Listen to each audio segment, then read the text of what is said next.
everyone. Welcome back to another exciting and inspiring episode of On Location with Zara Durrani, brought to you by StoryHive. Currently, we're here in Yaletown on location at Dwell Living. And joining me is someone who I got to meet over the summer to help me with my acting and to get coaching. And I've gotten to know him. Every session that I would leave, he would leave me feeling very inspired, empowered, and not just as an actor, but as an artist, as a human being, as a self-employed individual. Our conversations about being an artist in Vancouver, how to manage your time, talking about burnout. He is a very successful actor, coaches acting, is a successful TV host. You may recognize him from MTV Canada. I'm talking about none other than Matthew Kevin Anderson, who made time for us today. He's been really busy, and he also graces lots of local stages, so you'll catch him whether doing red carpet events or emceeing events. He's really busy, very successful, and we love your outfit. Thank you. We're kind of like matching over here. Yeah, you look amazing as well. That was an amazing intro. Thank you so much. I feel very accomplished right now. You are totally accomplished, my friend. Yeah. And I'm so happy to have you here. I'm so happy to know you. I think as an artist, as a human being in Vancouver, I'm surprised our paths never crossed. But Yeah, that's true. every conversation that I have, I knew I wanted to share this with our audience because I find you truly inspiring.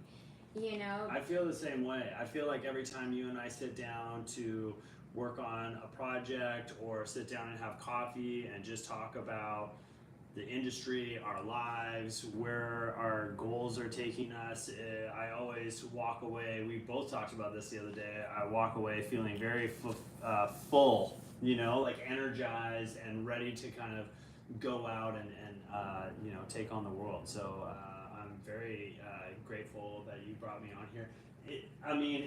Amazing location too. Like, it looks absolutely awesome here. So this is really cool. Great minds, like great vibes, and you guys are also amazing. We really appreciate you tuning in and watching.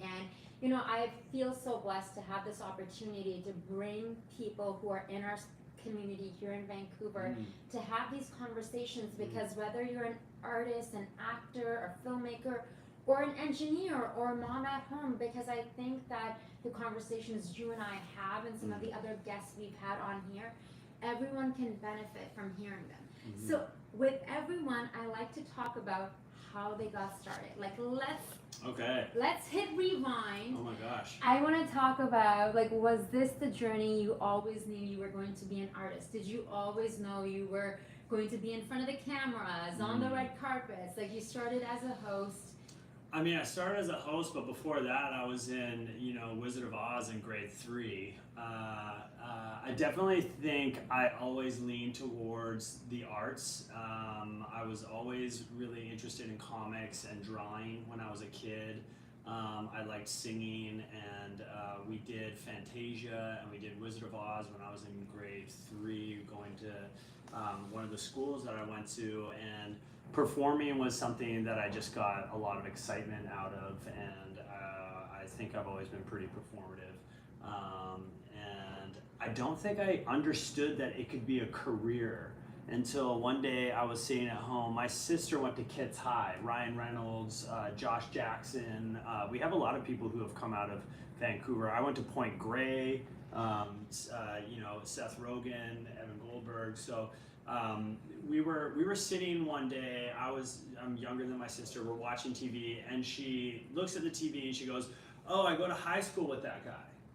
And that was the first time when I sort of connected the dots of, like, oh, I could do that. Like, doing theater or musicals at my school play or whatever, I didn't equate that to potentially becoming Star Wars one day, and I went and saw Return of the Jedi like 10 times in the theaters. I loved Star Wars, and I would say that's probably one of the things. I hear that a lot. A lot of people of my generation were inspired by those films because it was so fantastical, and it was just like a whole other world, and then to realize, wait a minute, I could potentially do that that was sort of the moment that it clicked, and then I started thinking about it as like an actual career path.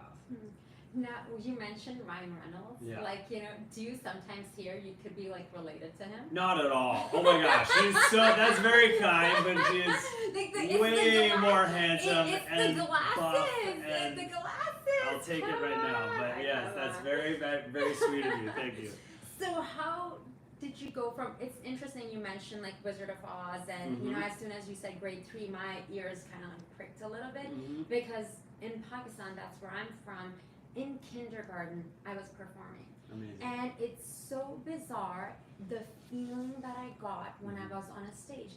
Because in my day-to-day, I was like a friendly kid, but there was something like electricity inside of my body coursing through my veins. And like, it, and I secretly wished that the person would either get sick. I know this sounds terrible. I was a little kid, because I was the understudy. You were taking people out of their knees? I memorized all of the lines of like the number one, who was the teacher's kid. Oh, okay. So I was like, and happened to be, her name was, nepotism? I know. That's so weird. That never happens. And her name was also Zara, and I was like, please. Can you believe a kid in kindergarten and I remember like I was like, they're like, okay, this person's sick. Like I was like, I know all the lines. I went up there and I have all these faces and just like something.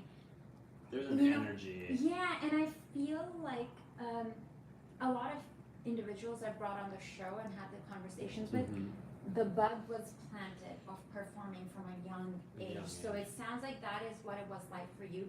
Then what was your journey like? Did you go to school? Did you study something else? Did you study film and television? What did you do? Yeah, I ended up going to film school in Vancouver, and then right out of film school, I ended up landing MTV.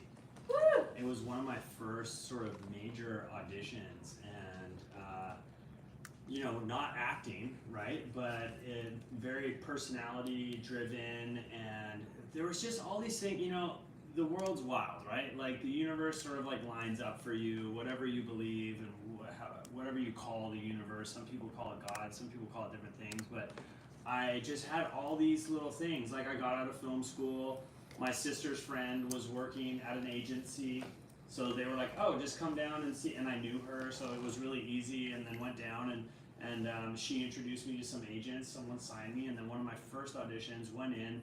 It was a series of auditions, and the last callback for the hosting job, I was doing streeters, like interviewing people on the street, and they had brought these random teenage girls off the street, and one of them happened to be my friend's little sister, and she was the outspoken one. So at the end of the interviews, the producers went and talked to them, and they're like, so who do you like? And she was like, Matt's the best, Matt's so great. And then the other girl was like, yeah, Matt's great too. She was just following her lead. And that was kind of the thing that like tipped it over in my favor, and I ended up booking the job. I did that for several years, and it was an amazing experience, interviewing every band that came through Vancouver, and going to amazing concerts, and just really like cutting my teeth. And how old were you at the time? I mean, early 20s. Like I just got out of film school, so yeah, I think it was like 20. What a blessing, but it's also like you believing in yourself and stepping up. There's that gift of like, I think this is a conversation I have with several people. It's like an opportunity gets presented. You could be like, oh, let me think about it. I don't know. Versus you're like, yeah, I'm just gonna put myself out there, like see what happens. And universe does favor the bold. Yeah, 100%. And I've been listening to a lot of really interesting interviews. I just listened to the Armchair Expert with the gentleman who created Airbnb, and then there's another gentleman who created a water brand called Liquid Death, and they're talking about these brands that obviously are hugely successful, and how there's like a little bit of naivete, especially at a certain age when you're young and you're like, I don't know what I'm doing, but I'm just gonna go for this. There isn't that level of like, oh, it has to be done this way and you should follow these rules. Like I was fresh out of film school, I didn't know what I was doing. I hadn't hosted a top 10 video countdown show before, but I just kind of went in there and started making stuff up about J-Lo, and they thought that was hilarious. Really? And Tell that I could me, improv. tell me. I just made it my own. Yeah. I just showed up and I just made it my own, and I changed the script, and they thought that just showed that I was able to think on my feet, right? Yeah. And I just didn't know what I was doing in a weird way, so I just went for it. And I guess as an actor, you could improv. Like, you know, you probably, compared to someone else who was like a host, you know, the broadcasting was just their only thing. But when you're studied acting, your voice, that's something I compliment you a lot on, is like when I see you on stage and when I'm next to Matt, I gotta make sure I'm on my voice. I'm like literally. Julian keeps turning my mic down because I get so loud. It's good for me. It's really truly good for me. I have a red carpet gig coming up on Friday, but when I'm taping with you or in the room with you, I like how you command. I was saying this the other day, that not in a menacing way, in this encompassing but also entertaining, because as a host, as an MC, as the red carpet person, as here, we have to make sure that people can feel comfortable while at the same time show, hey, you have know, to have confidence in own the space. Yeah, right? no, I really, I'm so happy we connected, we met, like, you know, I'm learning so much from you. So let's talk about from there, MTV. Actually, I want to backtrack a bit. Tell me about some of these experiences of like interviewing like some of the top bands coming into town. Oh wow, it was amazing. I mean, name drop. Yeah, I mean, this is you know, a few years ago now, but you know, Moby and Nelly, like they were all like on the top, you know, like their videos. Yeah, their videos were on play all the time, and I'm a huge music fan, so to be able to meet people like that, research them, you know, ask them interesting questions, and again, it's like this, you're just really getting into conversations with people, and you're getting to know people that inspire you, are doing really exciting things, you know. I got to interview the lead guitarist from Weezer, and they were like coming into their, you know, like they've been performing for a while, and I had some questions that I like to ask, like what's been the biggest surprise? Like you guys have been making music for like, you know, over 10 years now. Did you ever expect it to go this long? And like what's been the biggest surprise of it all, you know? So I loved hearing everybody at different stages in their careers. One of my first interviews was Avril Lavigne. They were doing a free show at the Commodore because she didn't have like her stage presence nailed down yet. And so she did a free all ages show at the Commodore, and it was at like 3 in the afternoon, and I interviewed her backstage. Is this before Skater Boy? Oh man, like this was like right before she okay, launched. Way before that. Destiny's Child was also one of my first interviews. Beyonce said she liked my jacket. I was like, oh! I'm a huge Beyonce fan. We also have the same birthday. Shout out Queen Bee. Virgo. Yeah. September 4th. The Virgo season. Oh my, that is too cool. Okay, I want to talk about Beyonce. Big Beyonce fan. I love Beyonce. Okay, so Michelle, Kelly, like what was it like? What era is this? It was just like 3 of them. I'll tell you what, this was such a wild experience because we were backstage before their concert at Rogers Arena, and I just hadn't, again, this was one of my first interviews, and I hadn't seen that sort of behind the scenes situation before. So we come in and it's kind of a junket. They're sitting in these chairs and people are coming in and interviewing them. We do our interview. We only ask like, I don't know, 3 or 4 questions, right? It's pretty quick. And then I sit there as they accept like 20 awards. It was insane. They're like, okay, next award. And they would like bring in an award, or they're like, this is for some European thing. And they'd just be like, hey guys, thanks so much. Sorry we can't be there.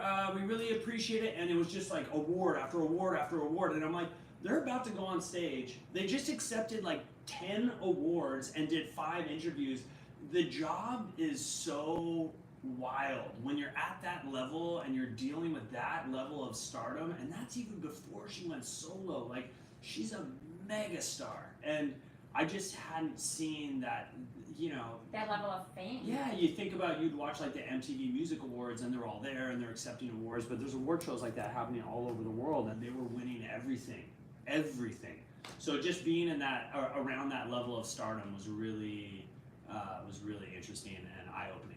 Do you remember what you asked them? And also, as you're mentioning this, I recently just started watching Robbie Williams' docu-series because I finished the Beckham, which I super loved. And I was a Robbie Williams fan more so than Take That. Oh, wow. Yeah, so I was very curious. So it's kind of same-ish era.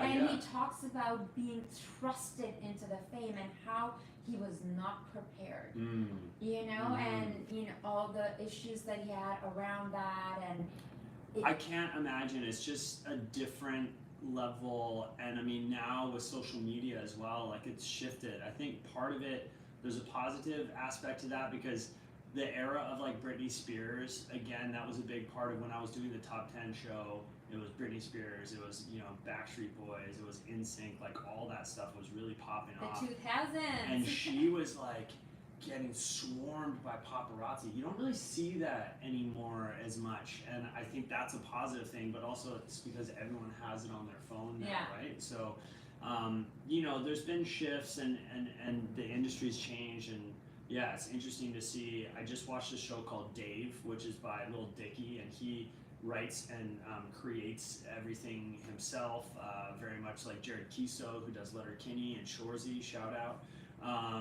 You know, these people who are creating their own shows, you know, Donald Glover with Atlanta as well.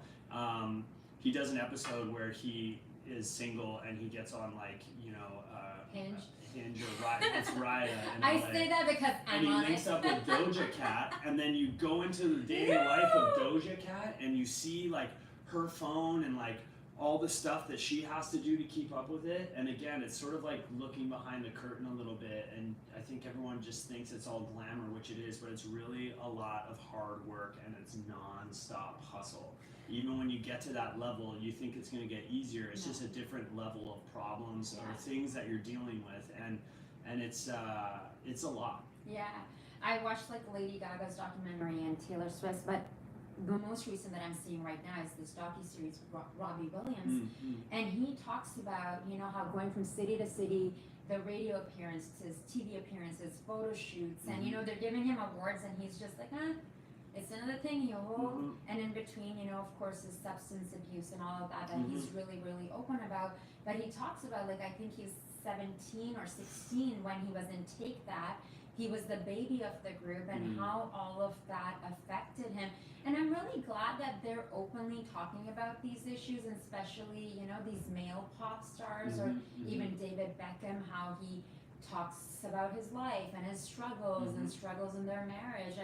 I think it's really good because they're opening up the doors a little bit and showing, you know, things that they've gone through themselves. Yeah, I think we're definitely coming out of a, you know, coming out of a time where men were like, push emotion down and, you know, just deal and like work and provide and don't complain and work till you fall over, essentially, you know, and talking about all that stuff was not done. And I think now we're coming to a place where that is, you know, something that men are going to therapy and men are learning to be more emotionally intelligent, and hopefully that will benefit their children, their relationships with their partners, and their relationships with themselves. And yeah, it's definitely I think this is a very good trajectory for men personally. Yeah, no, very well stated. And this is a conversation I've had with Alex Ponowik, like one of our mutual friends, and other guys who are athletes who I've had on the show, and you know how they're talking about seeing a therapist or getting emotional even on the show, and I'm just like, man, especially to see like a hetero male like really digging deep, and especially the ones who are not artists, you know, who are the working out, like the athletes and the dudes, and you know, like, of course, artists, as an actor, as a performer, you're more in touch than someone else, but it's really good. And you know, it starts from like the David Beckhams and the Robbie Williams and those folks going up on Netflix and different platforms and talking about, hey, I'm seeking help, I'm working on myself, and I have these demons and these things that I'm overcoming. 100%. They're leading the charge, and they're having open conversations where people who see media and think of those people in a certain light. Now they're going, oh, I think David Beckham's cool. If he's doing that, maybe that's something that I should look into as well. You know what I mean? I think it's super important, and I mean, we're just learning more and more about what is good for us, right? And hopefully taking note and like working towards bettering ourselves as humans. I don't know if social media is always necessarily the most healthy thing for us, but there's give and take, right? As we're all just doing the best we can. I know. I know. Cheers to social media. Yes. No, but I completely agree, because I was having a conversation earlier with a hypnotherapist who's been my coach for a long time. Amazing. And just like talking about, he's helped me quite a bit. I really believe in the power of subconscious mind and like overcoming my own ideas of like what is success, or my family's ideas that are internalized, or my cultural identity that are internalized, that this is the only level I can go to, or that being successful as a woman means this, or at this age I need to have this, but kind of redefining that, and to be like, at 41 I can, it means something else to me what I thought it may mean at 20 something. So I want to, we'll come back to the pop stars and everything. We Google you, we IMDb you, and the look on your face. It's like your resume is it's like this big. It's like over almost 100, credits. Yeah. So it's like, how did you transition from like, you went to film school, you were then on MTV, you're interviewing all the biggest stars of the world, and then how do you decide that, okay, now I'm gonna focus back into acting?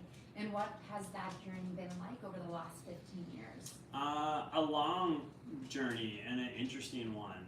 And, I am a huge subscriber to like mentorship. I think having a mentor is so amazing and important to people. And I didn't necessarily have a really, really strong sort of mentor in my early stages of my career, so I kind of made every mistake in the book and did everything kind of the hard way and sort of fumbled my way into my career. And I'm now in a position where I'm able to sort of help other people navigate some of those choppy waters a bit more smoothly, and maybe hop over some of the hurdles that I crashed into head first. But yeah, I mean, at some point, moved down to LA and was spending time in LA, and was like, I didn't go to film school to be a host. That sort of happened, and I love it, but I really do want to focus on acting, and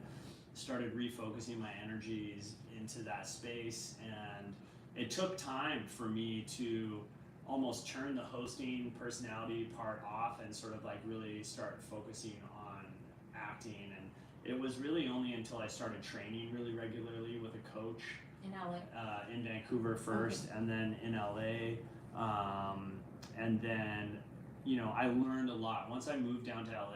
And you see how big the industry is down there, how many actors there are, especially comparatively to Vancouver. Vancouver is such a small market, right? Los Angeles is like times 1,000. So everything you do here, there, it's just bigger and more. And so for you to sort of rise above all the noise and get noticed, you have to work really, really hard. And I ended up in an acting studio down there where there was a lot of working actors. I was like, okay, this is a place where everyone's working, and this is the right environment to be in, and these are the people. Stan Kirsch, who sadly passed away, but shout out to Stan Kirsch and Stan Kirsch Studios, and they helped a lot of people with their careers, and they're still operating in Vancouver, and it's a great place to learn. I learned a lot down there, and when I came back to Vancouver, I took that sort of American intensity and energy, and I brought that back to the Vancouver market here, and that's really when I feel like things started taking off for me in Vancouver, for sure. I certainly feel like from our interactions, you have that LA, the American kind of mindset. Like when I was in Paris, people used to say to me that, because I would like want to talk about work when I'm, do coffees and whatever. They're like, okay, like, doucement, like, you have to stop being so American. You Yeah, sit, yeah, enjoy your yeah. cafe and like relax. Why are you so intense? The Europeans have it dialed. They really Yeah. understand, live to work, not work to live, or whatever Yeah. it is. Yeah, yeah. But I think that's something I really enjoy about your personality. It's like the drive that you have. I like having those friends, just like my camera op editor Julian, Yeah. who's got severe jet lag because he just got in from Japan. And he's here working with us, so cheers to Julian. Cheers. He's been, bringing us the coffee, drinking his espresso. Yeah. So tell me about, one of the things you and I talk a lot about is that inner drive, because being an artist, because you're an actor, you're an in-demand actor, you're pinned for a job, we'll talk about it after you've done working on it. You were working on a film like last week, you were coaching clients today as an actor, you do voice work, and in the meanwhile, you're here doing interviews, and you're on many stages as a host and doing City Lights on Novus. How do you manage your time, and how do you inspire yourself? Like, how do you bring that balance? I mean, I'm like a hyper extrovert, so I love people and I love connecting with people, and I love that my job is really people focused. So my drive to do what I do, like I just love what I do so much, and I wake up every morning and I still would rather be on a set, or would rather be working on a script, or working with an actor breaking down a script.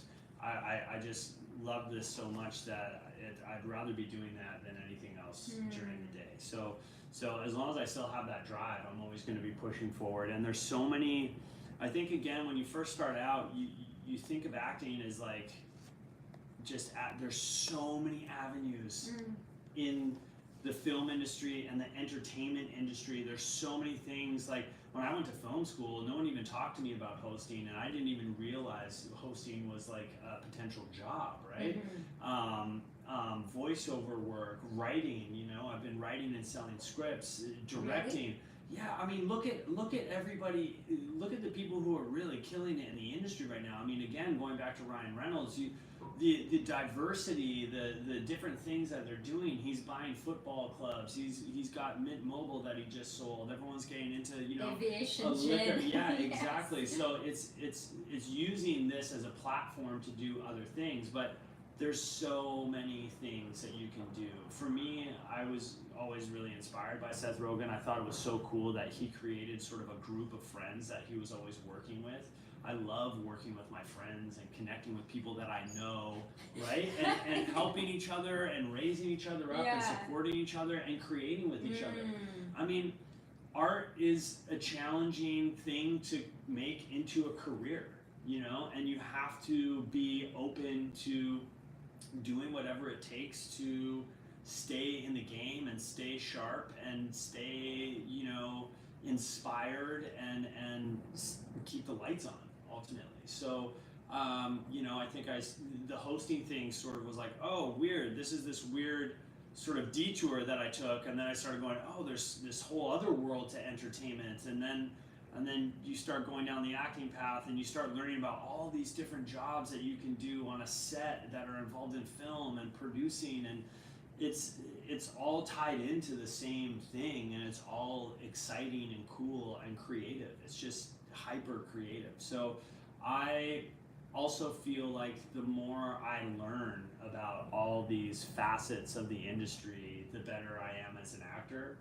and also the better I am as a writer or a director potentially, because I understand what all those different sort of like positions do, and I can see how an edit's going to come together because I know about editing, and I can understand when I'm writing a script, from an acting point of view, like I hate a lot of expositional dialogue, so I can like trim that down and change the way I write a scene based on what I know as an actor, so it all sort of feeds the beast, right? And it's all really fun, and it's exciting to use your mind in different ways and learn about different parts of the industry. So I do a lot of things. No, that's truly amazing. And I think I would also love to hear this from you, because a year or so ago, like I'm 41 now, So last year I turned 40. Before that, coming up to turning 40, I had this like internal sort of pressure around what it means now to be 40. Like how I need to be like this adult. You know, who's kind of like square, who's kind of like has this salary job with these benefits and which I'm very grateful for. I have that, my COVID like job. But I woke up one day like a month and a bit after my birthday, and I swear to God, I was like, if I continue to stay here, I'm gonna get sick. I could just feel it inside of my body. And I think I would love to hear it from you, because you're obviously quintessential like artist, like you're doing so many different things. I didn't even know about the writing, and you know, you're coaching, you're literally all parts of that, being an artist and a performer. Now I'm like super leaned into that this is my path. Like I have to do my heart's calling, which is, you know, I feel so grateful and blessed that StoryHive gives me this opportunity, and Julian and guests, I get to have guests like yourself who are, you know, filling up my heart. Like I'm gonna go home this evening and be like, oh my God, I got to have this conversation and share it with our audience, get inspired myself, and hopefully inspire them as well. But it took me really taking that leap again, even though I've been a freelance artist for so long. But sometimes there's that inner fear of, okay, time to be an adult and be serious and be like, you know, have like a job. You know, like do you ever? But you have such a job. Like, are you kidding me? Like, you hustle so hard. Like, you have a job. You do it on your own terms. You're your own boss. You hustle so hard. You know. Sometimes I'm like, it would probably be nice to just like clock out at 5 and just turn my brain off. Like, I can't do that. My brain is going. I work, you know, 8 days a week, right? But I guess that's why they say love what you do, because then it doesn't feel like work. And we were talking about sort of like problems before, and I didn't mean to say it's a different set of problems when you get to another level. It's just that like life is all like obstacles and problems, and how are we going to achieve like these things that we want to do? But when you're in a field that you care about, there are problems that you want to solve. You know what I mean? Like, you're like, okay, I'm excited to solve this set of problems and issues, instead of like being in a job that you hate and then having to solve all these problems or get over these obstacles that you don't even care about getting over, you know? So, yeah, I mean, what we do is challenging.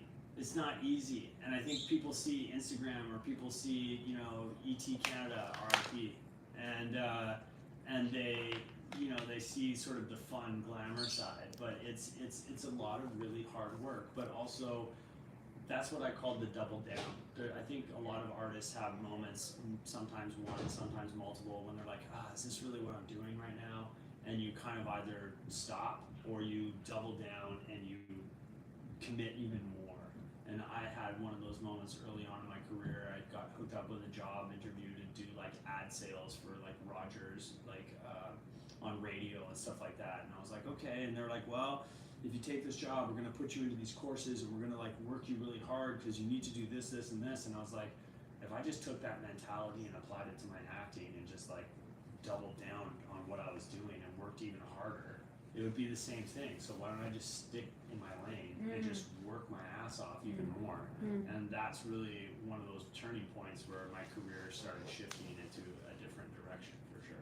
I relate to that so much, because that's exactly what I went through leading up to like leaving the job that I had, which I'm very grateful for.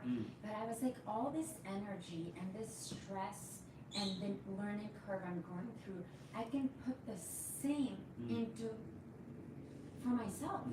You know, whether it is designing my website or my social media or the content creation, like putting that energy into me. And of course the universe has to align. You have to have the gift, and then putting in the hard work. And just like you said, everyone sees like the highlight reel, the red carpet and the photos and the Instagram post or the LinkedIn post. But you know, when you're up till 1 a.m. working, or when you're in a different country, Paris, where I just got back from France, I was sick the whole time, but I had all this content to shoot and all these photo shoots and videos to do. And you did amazing, by the way. I Thank mean, you. that content is beautiful. It Thank looks you so amazing. much. Yeah. And it's like my clients were, I was like, seriously, dude, I was sick the whole time, but I'm like, no, I'm working for me. You know, there was no agent, it was everything that I got for myself. Mm-hmm. So I would love to hear from you because you sound like a very disciplined and dedicated individual, dedicated to your craft, Mm-hmm. but not just to yourself. Also, you give a lot out. You know, from the interactions that I've had with you and getting to know you over the summertime, dropping in on your class, you give a lot out. How do you replenish yourself? That's a great question. There was a time where I wasn't, and then, I mean, we talked about that. I kind of hit burnout. I had my first, I just hit a wall, and I really had to take a step back and start focusing. We've talked about 80-20, you know, and I think I was just trying to do, there's this thing called the 80-20 principle, and you can see it, it comes up everywhere, right? But, you know, if you own a store, like this beautiful store, 20% of your customers who come in, they're gonna buy 80% of the stuff and bring in 80% of the revenue, and then you're gonna have the other 80% who kind of come in and look at stuff and maybe buy a candle and leave, right? So start focusing on who that 20% is, because they're gonna bring you 80% of your revenue, but you can start applying that to everywhere, right? So I started, after I sort of hit a wall, I started sitting down and going, okay, like, what's the 20% that I'm doing that's really moving the needle, that's fulfilling me, that's helping my career, helping other people? Like, what is the 20% that I really need to focus on, and how can I let go of the other 80%? How can I really start focusing on, I mean, my mornings became very important to me. I try not to do much before 10 a.m. and I wake up and I don't touch my phone, and I meditate first thing, and then I journal, and then I go for a workout. I can't accomplish that every single morning, but that is what I strive for every morning, is to wake up, not get on the phone right away, meditate. I do TM, and then I journal, you know, like morning pages from the Artist's Way or gratitude journal, whatever it is. I'll just write whatever's on my mind that morning for about, I don't know, 10 minutes, and then I get up and I do my workout. And how long have you been doing this for? Gosh, it's been like 4 years now, maybe and it's just, it helps you ground yourself, especially at the beginning of the day, and just like get yourself set up right before you just like wake up, check your phone, run and just like hop onto the hamster wheel and just off you go without really like slowing down and like taking your steps with intention and consciously. Because I find there's an amazing book, we talk about books a lot. One of my favorite books is Atomic Habits by James Clear. Charles Duhigg wrote another one called, I think it's called The Science of Habit. Learning about habits, most people are just waking up every day and running through a series of habits that they've been building since they were kids. And most people are on autopilot. You're not actually thinking about what you're doing when you wake up in the morning. You're like, I wake up, I brush my teeth, I get my coffee, I go to work, I come home, I make dinner, I watch a TV show, and I go to bed. And you're just on autopilot. So really slowing down and trying to do everything you do during the day with intention and like consciously, and really starting to look at some of what those habits are and eliminating some of the habits that aren't serving you, and you know, focusing on the 20% of habits that are really servicing your experience. Like that stuff, it really helped me sort of slow down and focus on what's important. And then that started creating more space for me to get more creative, to have more time to write, to have more time to connect with my family. My parents are getting older. My mom just lost her twin sister, and like, you know, all that stuff is just becoming more important than like, I'm the busiest guy in Vancouver, which for a while was the most important thing to me, and then I burnt out. That was a really long answer to your question. No, I love that, because these are the conversations that we were having when I first met you, and you know, and you would be like, have a spa day or a spa weekend, and every time you would see me, you'd be like, how are you doing? I'm like, exhausted. Yeah, you're like, I'm sick, and I'm like, I just got to get to that thing, and I'm like, girl, like, you need to take a break. You need to breathe. Yeah, 100%. Balance is everything. Yeah, and it's just so important to have those, and I get it because I think I am like the same of what you were saying, that the busy thing. What am I doing? How much in demand I am? Because I think as a performer, as a female, as like, you know, like performer, I would say period, there's that thing, you don't know what's gonna happen. So sometimes it's almost like working from a place of fear versus like releasing, 1000%. that and being like, that abundance mindset. That's something you and I have talked about quite a bit, is like, it's okay to relax. Like, to be honest, to be quite honest, I sometimes feel guilty when I do nothing. Yeah. I've told you this. Yeah. Like, I had 1 week after coming back from Paris, like, I was kind of filled with shame and guilt because I'm like, I'm just lounging around. That's crazy. Letting myself like sleep till 10 o'clock in the morning. Which is good, but then also, you know, again, like if you're feeling like I'm not doing anything, without sounding weird, you could add some structure to your downtime. You know, like making sure you're going to yoga, making sure you're going for a walk. I'm going to connect with someone who's important to me. You know what I mean? You can still build some, because like that's the other thing. It's once you create that time, what are you going to do with it? I mean, that's Tim Ferriss, 4-hour work week all day, right? Like, yes, you have to do these things to create this time for yourself, but then you also have to realize or decide what you're going to do with that time, because you can't create that space and then just sit there like, what am I doing with myself? You know what I mean? Because that can also create shame. Like, you don't want to be feeling shame and stuff like that in that time. I mean, I was working out and doing my aerial yoga and like all that kind of jazz. Aerial yoga. Yeah, it's like silks. You're hanging upside amazing. down, I and did that. oh yeah, it's like literally. That's so next cool. door. Yeah, and I would, even for a dude, like there's been some guys who come to the class, mostly women. I think it's great for guys to come because it's like all filled with women. But it was great because it gets me out of my head. Because when you're hanging upside down, your legs are in the air, your head is below. Honey, you don't have time to be thinking of like, this person said this and I gotta be upset at them. All the blood is coming down to my brain. I have to focus on my breathing. I have my core active, and it really helps with my spine because it helps my neck get super tight, you know, from like, you know, all the work that we do and getting 10 steps. So now what I'm doing for self-care is daily baths. Like literally daily. This is gonna sound a little bit crazy and maybe TMI. I'll be on my computer doing emails 11 o'clock at night or sometimes 10 in the morning in the bathtub. Because I'm like, then my body gets to relax and I'm getting a job done. Yeah. I should be just like in the I was bath, like, what do you do? Do you listen to music or read a romance novel? You're like, I'm working, but I'm in the bathtub. Trying not to electrocute myself. I did drop my phone like a week or something ago. Oh my gosh. But I do read often in the bathtub, and I do find I was having actually a conversation with a girlfriend who's just got back home from like Oxford University. She did a management course, and you know, she's talking about how she didn't realize, because she's a creative, she's a producer, that you know, she thought it's going to be this stuffy thing of going to Oxford and doing this management course, but how it really got her in touch with her creative side, her more like inner child. You know, which as performers we get to be in touch and heal and grow from that. I'm gonna talk a bit more about your acting. So like, you know, we've talked about, you know, the inner work, how you're grounding yourself, and thank you for sharing Julia Cameron Artist Way. I was just talking about it earlier. Like such a fan of Julia and artist pages. I'm on a better path, better wavelength when I do my morning pages. I don't do it religiously, but when I do it, it's like I'm just more grounded in my body. This is out, you it's know. Amazing. This is out. Yeah.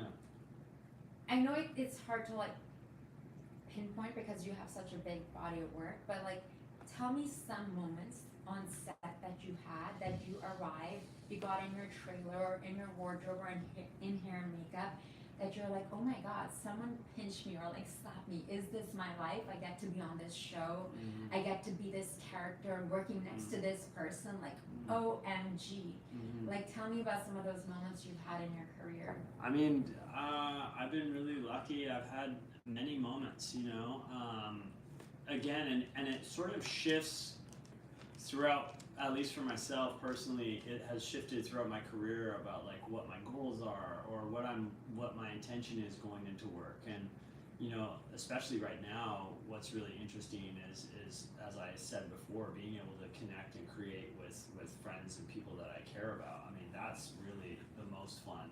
I had in 2021, I was just having a crazy year, so busy, like crazy in a great way, like just tons of work was coming in, and everything I was shooting was out of town. So I was shooting a show in on the island in Parksville, and then I was shooting like an action movie that was sort of like a romance show, and then I was shooting like an action movie in town. And I remember coming out of set one day and the sun was shining, it was starting to set, and it was an absolutely beautiful evening, and I was walking to my car past this field, and I just stopped and tried to take a moment and really absorb what was happening and like the frequency that I was like operating at in that moment, you know, and just remind myself to just really soak it up and enjoy it and be in the moment, because it was just one of those moments. I can't remember what had happened that day. It was just a feeling of like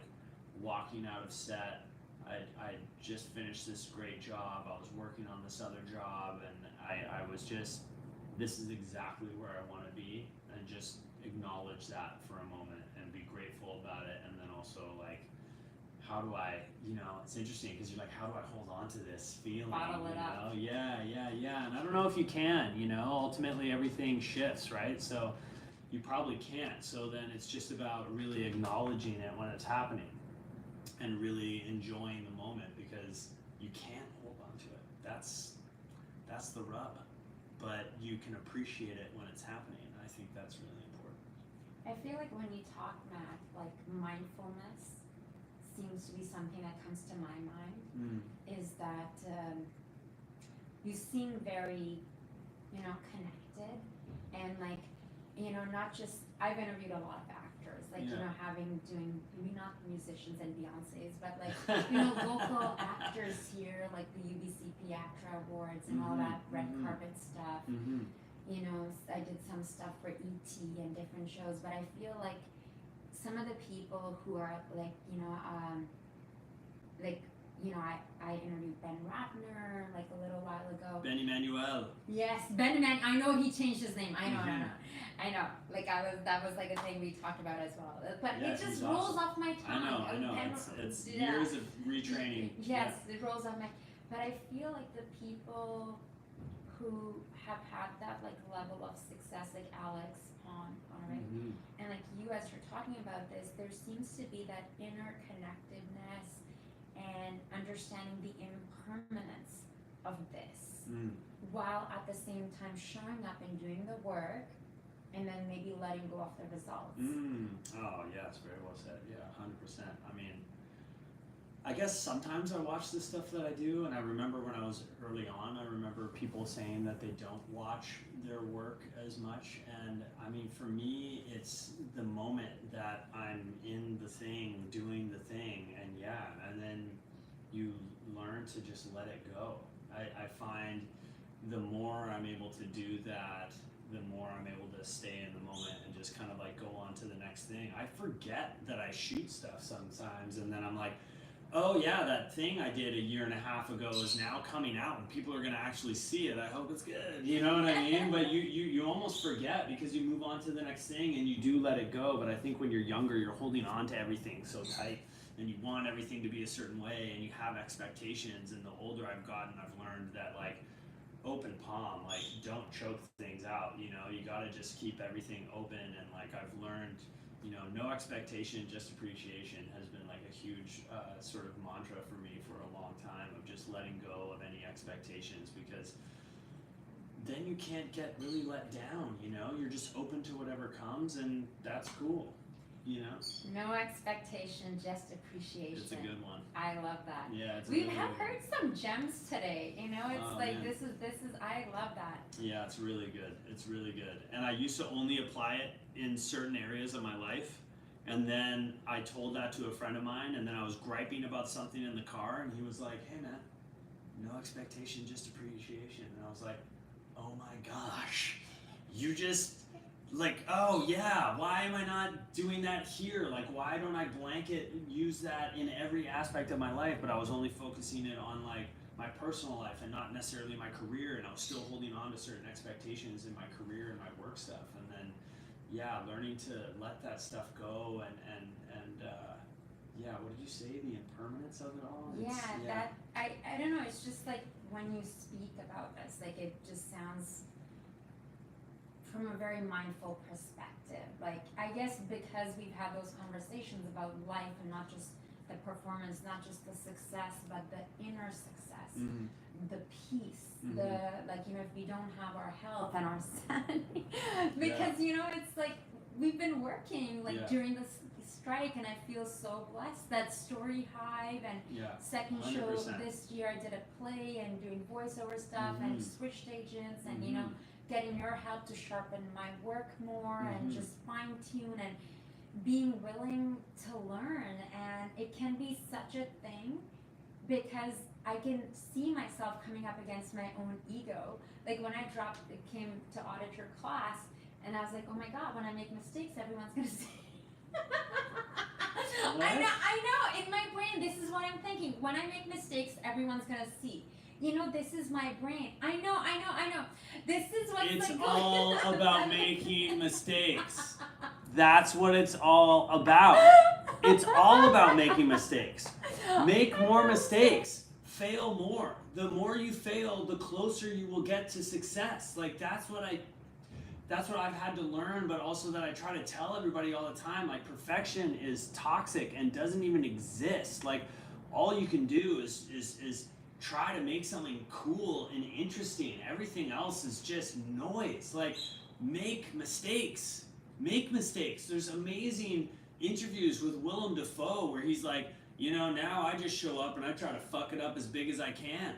Like I love that. And I've started doing that. I want space to fall on my face and make as many mistakes as possible because that's how you learn and that's how you grow and that's how you move forward. You know, if you're afraid to make mistakes, then you're not going to go anywhere. I know. I just need to share that out loud, right? Like I'm sharing it with you. I'm sharing it with our audience, and that's like my own inner critic, right? Like the perfection. I didn't know you felt that way. No.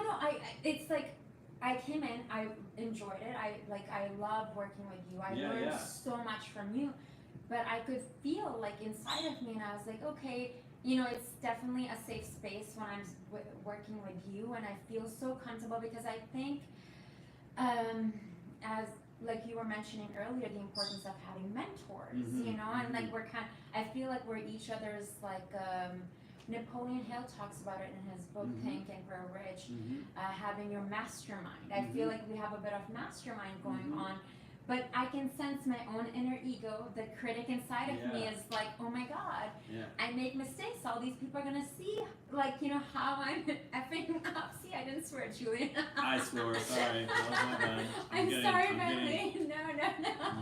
But I want to share this openly with you because I think artists, whether you're an actor or a performer, or you could be a painter. Because if you have, you know, maybe it's age thing or getting this too loud, it's the freeing up, right? Like when I work with you, you know, not that I'm like hyping up like his coaching so much, all of a sudden you're gonna be so busy, you're like, I don't have time for you, Zara, because everyone watched this interview, they're like, okay, what is his email? You know, but one of the things that I'm learning from you, Matt, is like I see, like when I came to your class, it's like, yes, relax, like loosen up in the body more, and I can feel like how I get that in my head. When it's me being a host or being on a stage, I think it's a difference, Zara.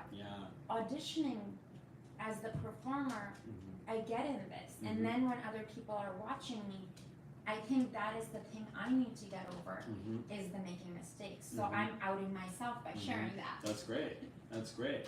And also, you know, sort of like, and at least even if it's as an exercise to start, but like, I think you're right, we do differentiate things. We're like, oh, well, this is one thing. And I went through that when I was transitioning from being a host and back into acting, and I thought it was like different somehow. and it is, but it also isn't.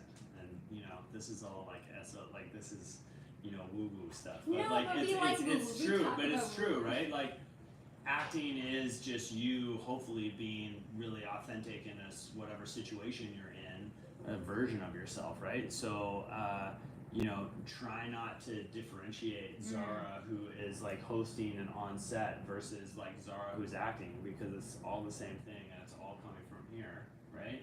And that's what people want to see, right? And I think that's because I've done so much of this as me being this.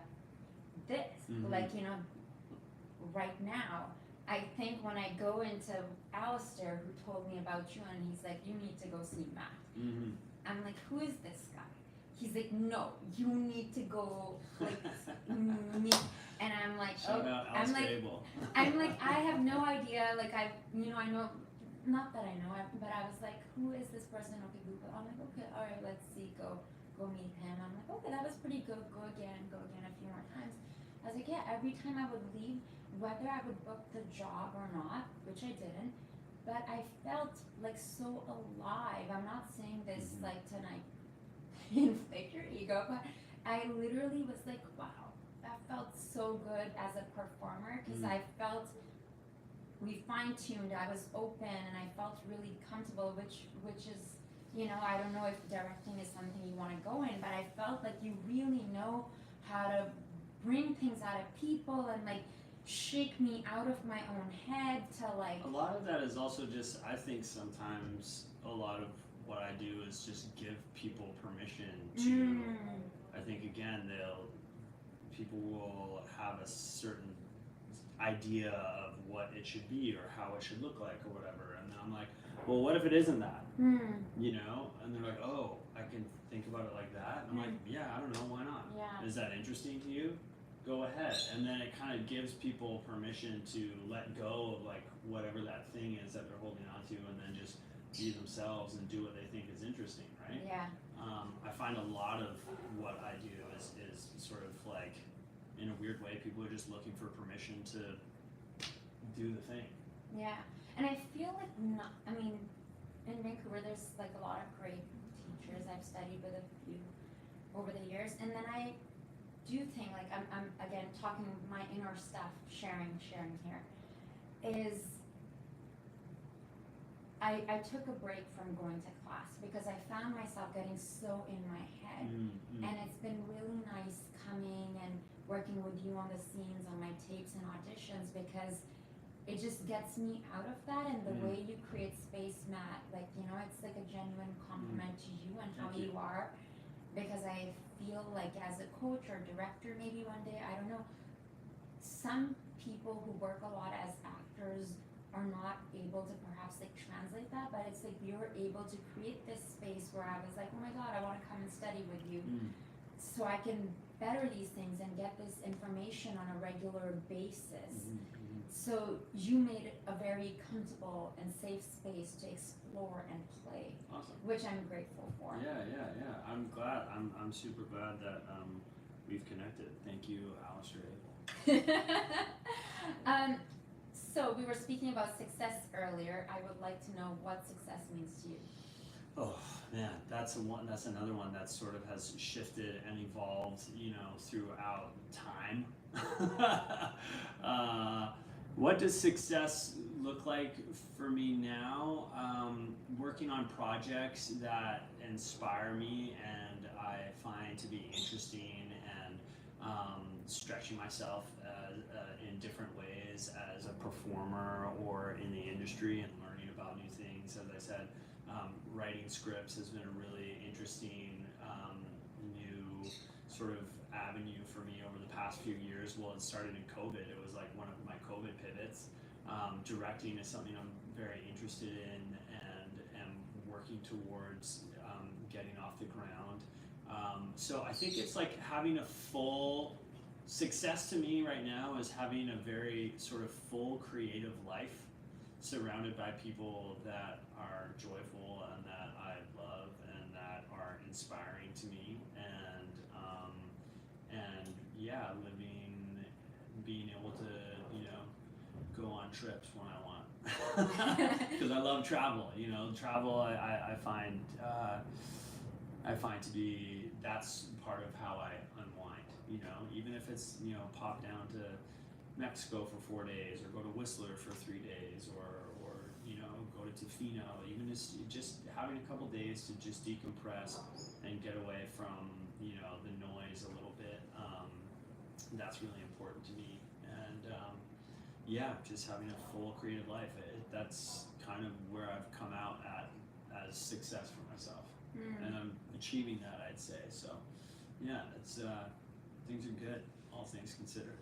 Achieving that and also inspiring others around you, whether through friendship or in class. And you know, this, even though we're live streaming right now, this is going to be broadcast in December. So is there anything we can look out for that we can be like, hey, watch Matt in this show, in this movie coming up? Yeah, I've surprisingly, you know, we had the strike here, but I was really lucky that I was working right up until the SAG strike, and we were working on a film that we were able to finish it, but there's a film called Angela's Shadow.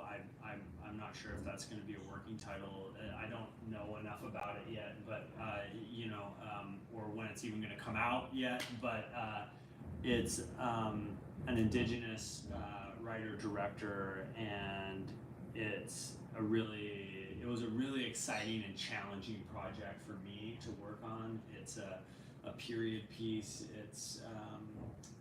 It was just a very challenging role, and probably the hardest I've worked on anything in my career. So I'm excited to see how it comes together. Again, fingers crossed that, you know, it does well, and we're hoping it gets into festivals, and we'll be promoting it. I'm assuming like springtime. But yeah, I'm very excited for that project because it was one of the most challenging things I've ever done. So yeah, we'll see how it comes out. I can't wait to see. One last question before we let you go. Yeah. We've discussed so many things under the sun. What advice would you give to aspiring performers out there? Performers or artists or actors who are watching? Yeah, I have so many little tidbits that I pass on to people, but if it's something that you really want to do it.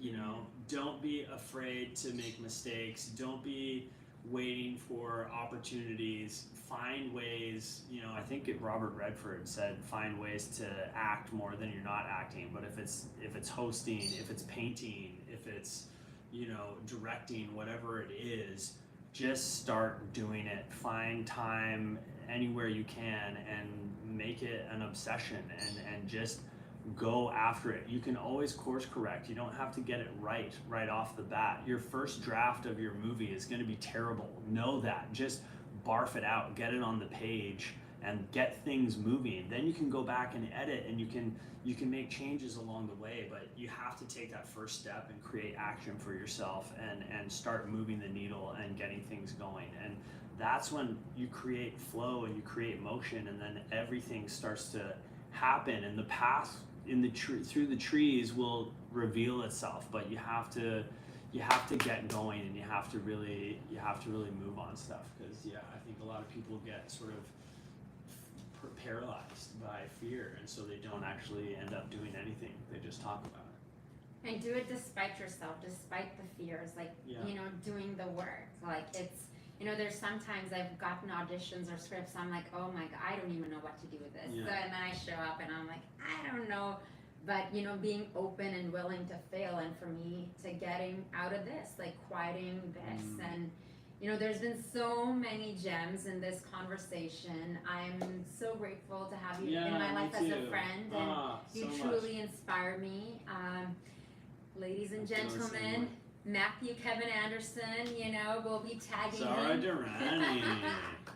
Yes. Make sure to Congratulations on the show and all the amazing things that you make happen. You make all those things happen yourself. You are such a hustler and a hard worker, and it's inspiring to see, and your presence is great, and your energy is great, and your drive is great, and congratulations on all of this. Thank you. I for truly having me. appreciate you. And you know, it's that mirroring, right? Mm. Like I'm just so grateful to have this community between, you know, my camera op, between you and surrounding myself with individuals where we all lift each other like a tribe, you know, and having those friends around you where it's like let me support you and you help me. It's this community because you know we're not islands, we rise together. 100%. Thank you, Matthew. Thank you for Thank you. taking the time. Thank you all for watching. Thanks for tuning in. If you felt inspired, make sure to get in touch. Until next time, I'm your host, Zara Durrani, and you're watching On Location, brought to you by StoryHive.